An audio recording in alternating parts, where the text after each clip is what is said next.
Еще недавно мы слышали заверение о том, что российские войска покинут территорию Беларуси после окончания учений 20 февраля. Сегодня 21 февраля.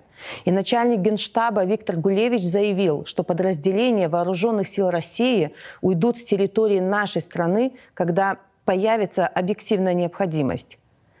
Так кто же теперь определяет эту необходимость? Кто сейчас принимает решение об использовании территории нашей страны для военной агрессии?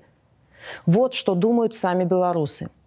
Объективной необходимости для чужих войск на территории нашей страны абсолютно нет.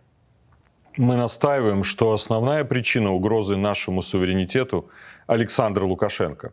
Именно он ради сохранения власти торгует независимостью страны.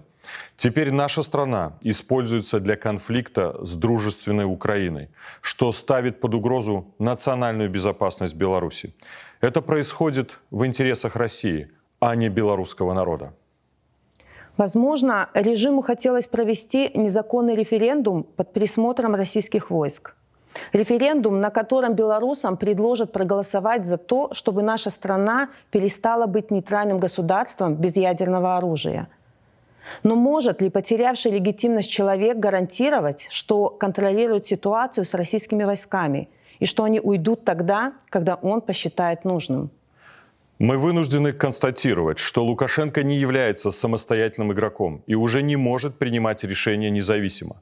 Командование Вооруженных сил Беларуси он также превращает в безвольного соучастника преступления против страны и своего народа, толкает их на нарушение Конституции и присяги.